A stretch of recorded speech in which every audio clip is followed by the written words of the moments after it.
खिलाड़ियों की बात करते हैं। किसी खिलाड़ी के चैंपियन बनने पर हम कसीदे भी गढ़ ही लेते हैं और तालियां भी बजा लेते हैं। कई दूसरे राज्यों की तरह यूपी सरकार ने ओलंपिक में गोल्ड मेडल जीतने वाले खिलाड़ी के लिए 6 करोड़ रुपए, सिल्वर के लिए 4 करोड़ रुपए और ब्रॉन्ज के लिए 2 करोड़ रुपए देने का ऐलान किया है।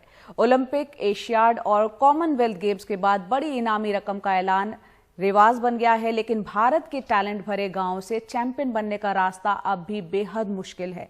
सौरभ जैसे खिलाड़ी का चैंपियन बनना ऐसी ही एक संघर्ष से सक्सेस की कहानी है।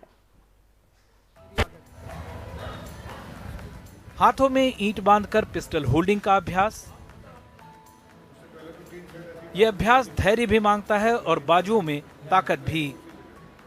चाहे सर्दी हो या गर्मी, 8 साल के बच्चों से लेकर 30 साल के युवाओं तक सभी रोज बागपत के बिनौली गांव में यहां शूटिंग प्रैक्टिस के लिए आते हैं।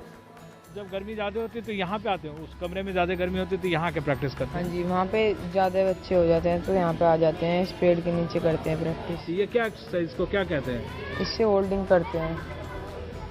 होल्डिंग के लिए ईंट बांध के करते हैं सब हाँ लोग, जी, है ना? हाँ जी। शहरों में इसके लिए वेट्स होते हैं, उस तरह से लोग अभ्यास करते हैं, लेकिन यहाँ पे गांव में एक देसी तरीका है, ईंट बांध देते हैं हाथ पे और इसको कितनी देर तक रखते हो बच्चे? 1 मिनट तक। 1 मिनट तक हाँ रखो ऐसे, इससे हाथ फिर स्टिल रहता है। और क्या लगा सबसे अच्छा सौरभ भैया में प्रैक्टिस करते हुए? सौरभ भैया में बस ये अच्छा लगा कि वो ज्यादा से ज्यादा होल्डिंग करते थे और शांत भाव से होल्डिंग करते थे। आप लोग सब सौरभ की तरह बनना चाहते हो? हाँ जी, सौरभ जैसा ही बनना चाहते हैं। इसे आप जुगाड़ टेक्नोलॉजी कह सकते हैं, लेकिन टोक्यो ओलंपिक में इस तकनीक से तैयार एक युवा पदकों की होड़ में होगा। मोनू और युविका जैसे अंतर्राष्ट्रीय स्तर के शूटर्स को तो टारगेट ओलंपिक पोडियम यानी टॉप्स स्कीम के तहत मदद भी मिलती है, मगर वो इस गांव आते हैं तो फिर इन्हीं सुविधाओं के साथ प्रैक्टिस करनी पड़ती है। इसी अभ्यास से कोच अमित श्योराण ने 5 अंतर्राष्ट्रीय शूटर तैयार किए हैं। उनकी ये शूटिंग रेंज किराए की जगह पर है, संसाधनों की कमी है, लेकिन कोचिंग का उनका शौक और लगन उनके सपने के आड़े नहीं आया। ये वो शूटिंग रेंज है जहां सौरभ चौधरी अभ्यास करते हैं किसी भी इंटरनेशनल टूर्नामेंट में जाने से पहले, और उनकी कामयाबी के पीछे जो सबसे बड़ा हाथ है, जो उनके पहले कोच हैं, 18 अप्रैल 2015 को यहाँ आए थे, वो अमित श्योराण साहब हैं, जो और बाकी बच्चों को सिखाते हैं।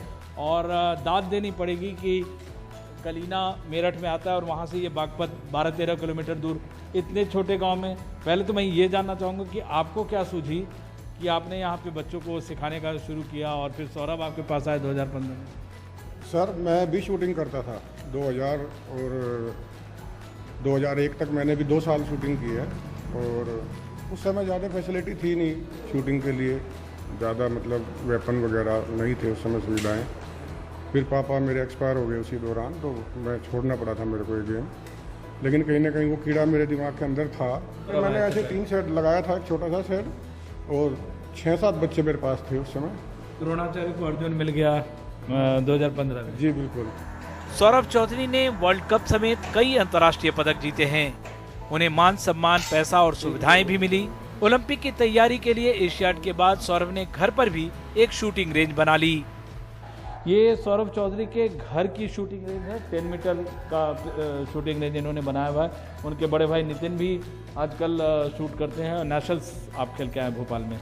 तो ये उन्होंने बनाया कि बारिश हो या किसी और मौसम में ये घर के अंदर वो प्रैक्टिस कर सकते हैं। और ये मैं लकी हूँ कि ये सौरभ चौधरी और उनके भाई की पिस्टल मेरे हाथ में है, और ये जो बनाया है इसका बहुत फ़ायदा हुआ। ये तो इंटरनेशनल मेडल मिलने के बाद बनाया। ज़रूर सर, ज़रूर। ये एशियन गेम में मेडल आया था, उसके बाद ही ये बनाया था। जहाँ प्रैक्टिस करता है वहाँ पे सिर्फ सिंपल लाइन है ऐसी, जब कंपटीशन खेलने जाता है बाहर वहाँ मिलती है फिर ये वाली लाइन इलेक्ट्रॉनिक। तो ये सेटअप फिर घर पे करना पड़ा प्रैक्टिस के लिए, ताकि प्रैक्टिस अच्छे से हो पाए, और मौसम भी ख़राब हो या कुछ प्रॉब्लम आए तो फिर घर में प्रैक्टिस अच्छे से हो जाए। और प्रैक्टिस रोज़ होती है, लेकिन प्रैक्टिस कभी छूटती नहीं? प्रैक्टिस डेली होती है। लेकिन सौरभ जैसे शूटर्स को तैयार करने वाले कोच अमित पर अभी तक किसी का ध्यान नहीं गया है। उनके पास सुविधाएं होती तो वो देश को कई और शानदार शूटर्स दे सकते थे। बहरहाल अमित के शिष्य सौरभ टोक्यो ओलंपिक में पदक के मजबूत दावेदार हैं। सर 2015 में स्टार्ट किया पहली बार।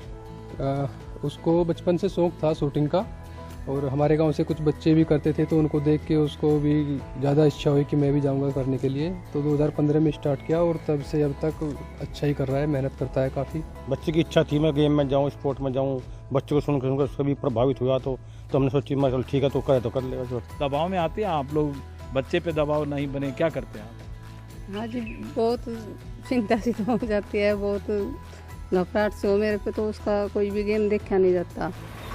मेरठ जिले का कलीना गांव 5-6 साल पहले तक भारत के किसी आम गांव जैसा ही था। इस गांव के 19 साल के सौरभ चौधरी ने कोच अमित शेवराण की देखरेख में 6 साल पहले हाथों में जो पिस्टल उठाई, तो अब वो ओलंपिक के पदक पर निशाना साधने को तैयार हैं।